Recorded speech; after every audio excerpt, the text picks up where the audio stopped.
Wow. They keep updating this. I appreciate what they keep doing for a trailer.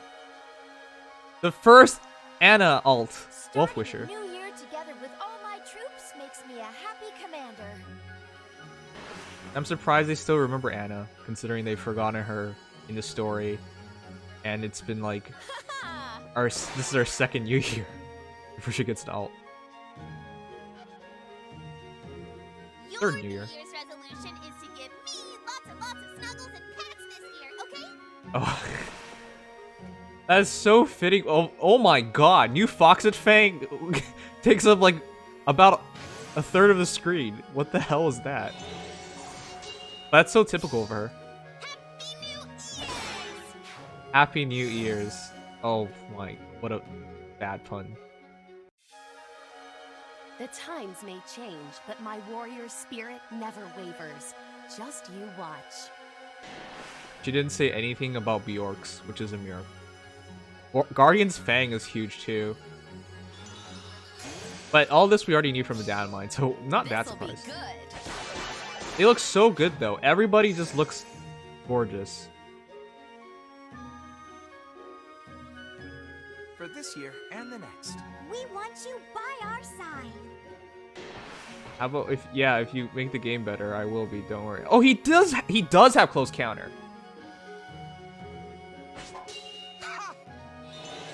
I'm surprised by that. I do like how good Sharena looks. Hooray! We wish you The cooldown drop. New Year. Yeah, only on infantries. yes, And Open the Future is such a great skill. Alphonse. Everyone, celebrate. Dude literally commands you to celebrate.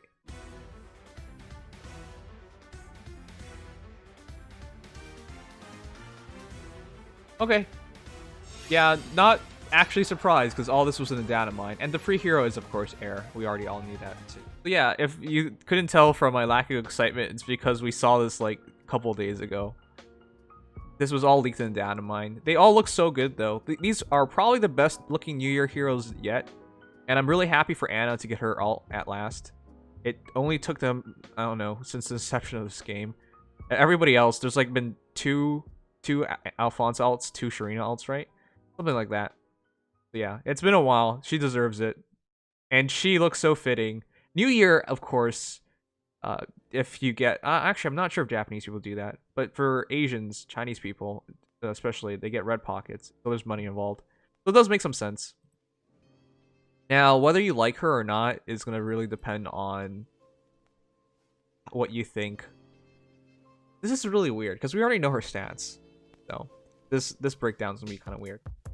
Anna is going to be headlined by her high speed. She has 40 base speed. She's the fastest archer in the game, I believe. She's among the fastest heroes in the game, flat out. So, she makes a great potential quad archer.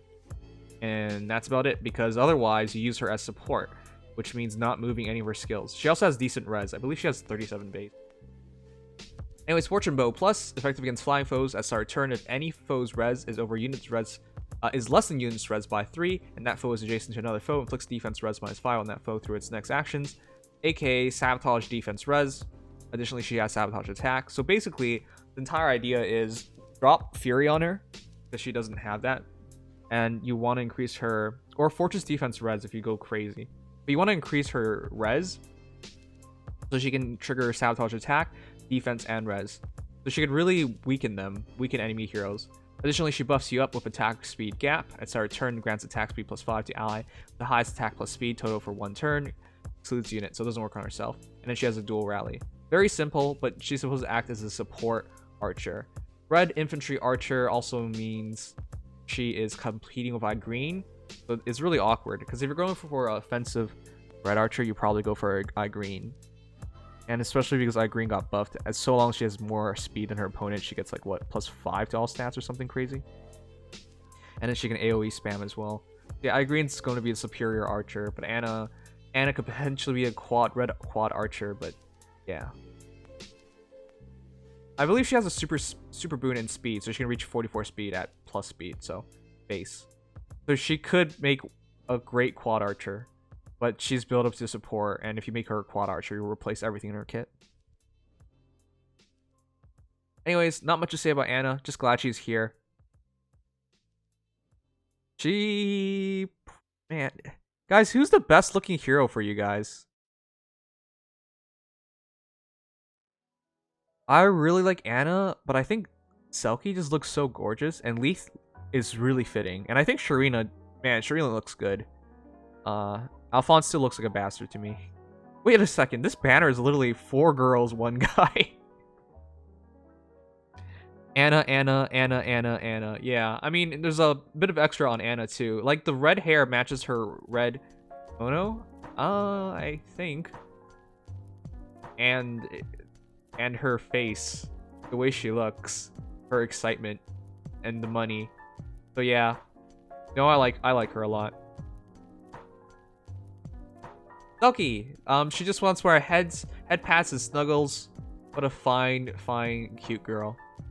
Now, she's also really good because of her A skill, Distant Ward. This is one of the big things coming out in the game. If Magic Staff or Dragonstone foe initiates combat, it grants attack res +5 to unit during combat, and unit can counterattack regardless of foe's range.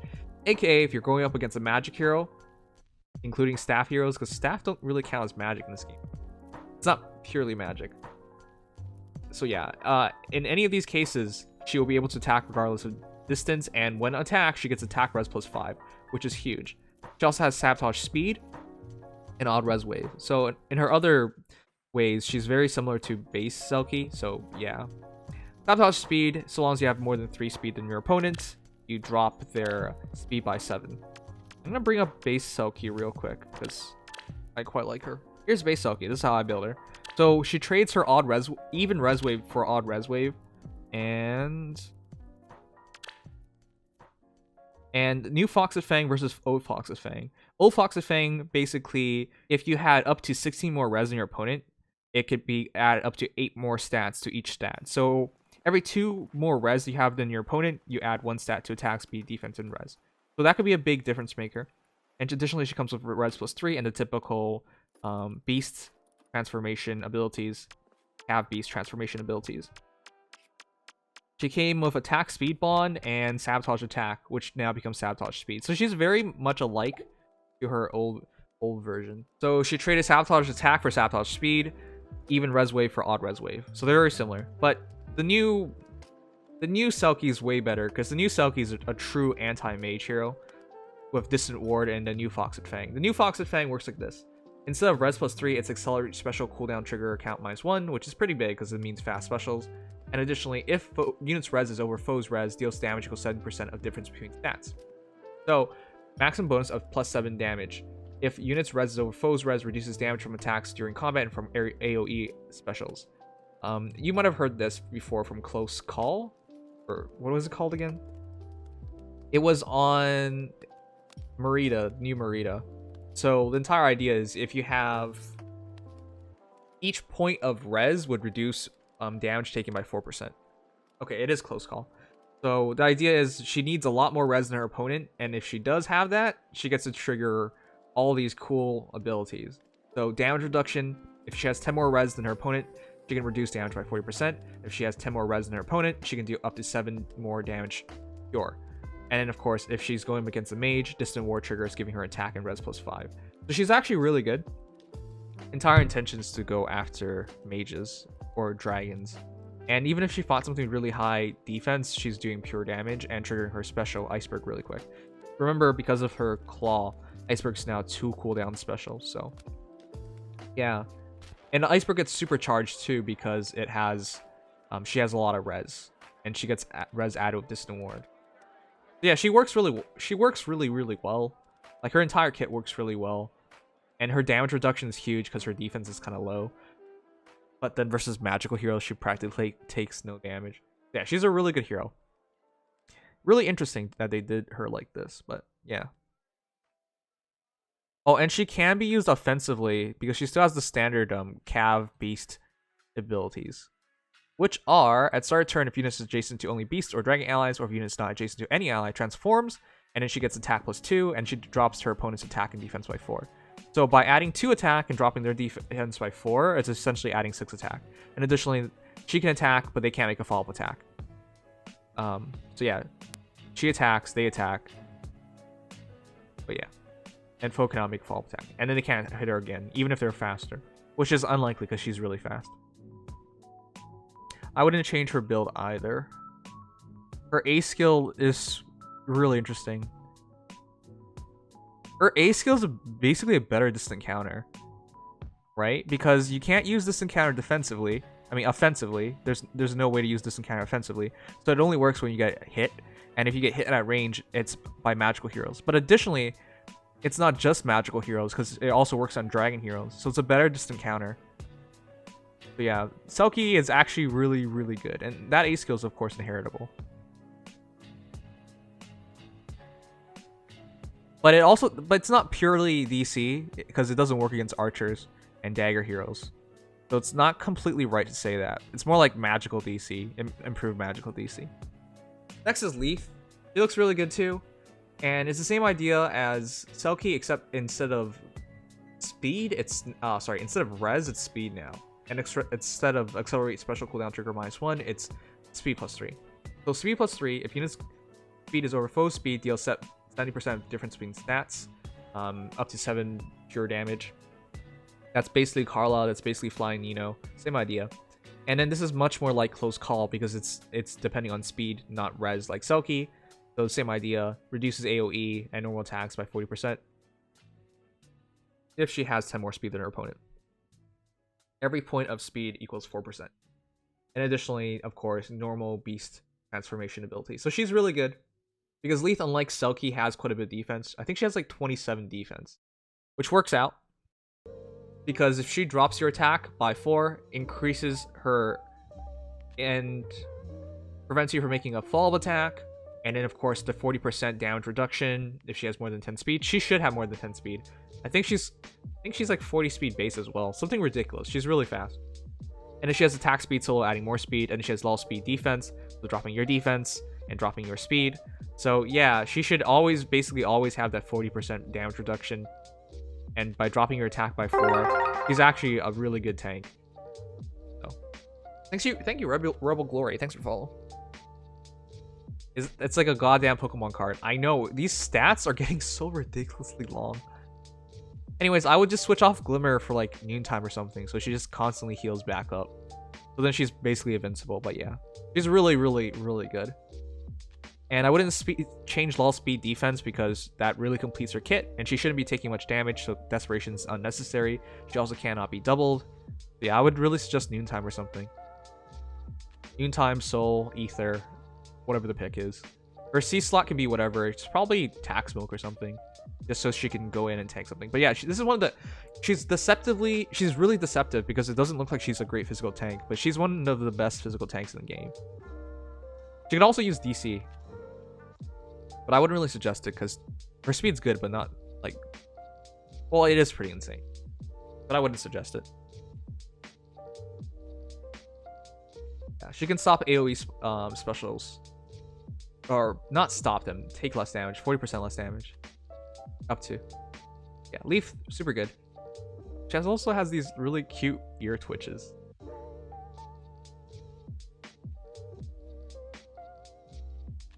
Yeah.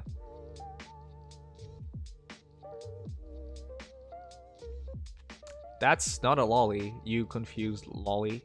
Okay, Alphonse is the final one, and... I don't know. I really think Alphonse looks okay, just okay. I think Sharena looks way, way better. Sharena's dress just fits way better. Alphonse is like, he just put it on. I guess it's decently fitted. He looks okay. Looks okay. Sharena looks a lot better. I think the choice of kimono went way better with her.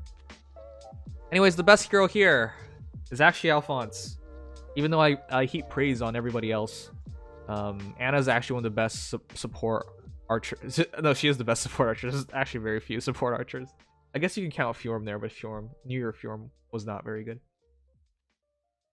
And Selkie and Leath are super interesting, but Alphonse is actually the best hero here because everything in his kit just makes him like one of the best heroes in the game. So let's see, does this show it here? Oh, it doesn't show it here. See, the Sword Knight doesn't double on him, but he's actually one of the slowest heroes in the game. I think he has like 17 speed or something. He's like 160 something BST as well, 161 or something. Anyways, the entire idea is Imbued Coma, accelerates special trigger cooldown count -1. At start combat, if special is ready, grants attack speed, defense res +5 during combat, and foe cannot make a follow-up attack. Which is huge because his speed is really slow. So if he has a special ready, they can't make a follow-up attack, and he gets +5 to all stats, which takes him to like 180 BST. It's insane. And because he has Imbued Coma, dropping Open the Future, a 3 cooldown special to 2, boosts damage by 50% of units defense, restores HP equals 25% of damage dealt. You basically just use his dual skill, and it drops his Open the Future to no cooldown. So he basically just starts the battle off of Open the Future ready, and +5 to all stats. And because he has close counter, they can hit him, and then he would just use Open the Future to heal 50%, 25% of damage dealt. And because it's 50% of his defense, which is I think 35 defense. So if Imbued Coma trigger, it's 40 defense. Yeah, he would just heal up 25% of damage out. He would heal up quite a bit.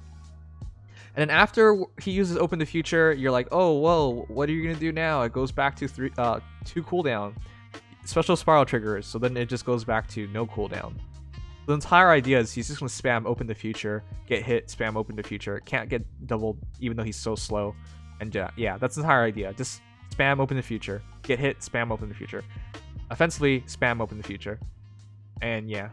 So he hits quite hard. He has quite good defense, especially for a mage. One of those balanced defensive heroes. I think he's just like Selkie defensively. Yeah. He's just insanely good. And he also has defense res oath. So at start combat, units adjacent to an ally grants defense res +5 to unit for 1 turn. So he essentially has like 45 defense base, 40 res base. You put close defense, close counter, close defense, or distant defense if you really want to go that way. It's probably should just double down on tanking close range shots. So yeah, he could probably reach 51 defense or something ridiculous, and he has a super boon in defense. He's not an armor unit.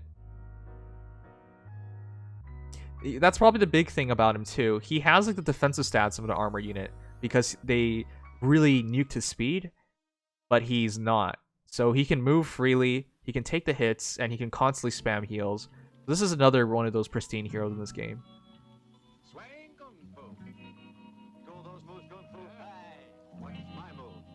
Yeah, he hits hard. He's gonna try and nuke everybody with Open the Future. But yeah, you basically start the battle up and you use Open the Future. Also keep in mind, Open the Future is actually just a ridiculous skill, because if you use this in Ether raids, you can use it multiple times. So if you have a 5 cooldown special like Gale Force, use Open the Future -2, and then next turn use Open the Future again, another -2. So Gale Force is now 1 cooldown. So he actually makes really interesting interactions happen. And for him, he just needs to use it 1 time. But the rest of your team could get fast Gale Force, fast Ethers, or something through him. So yeah, Alphonse is actually just freakishly good. Also, his stats are right here. You guys saw it, right? 40 defense, 35 res. And then add another 5 of Imbued Coma. So it's 45, 40. And if you add close defense when he gets hit, he has 51 defense and 46 res. Like, it's ridiculous. Alphonse is a super tank. And of course he can heal it when you hit him, so yeah, he's a really, really good hero. The best defensive blue mage, easily beats who's that guy again? Guy of Sagate. Everyone kills him Fortress Defense Res. I always blank on names for some reason.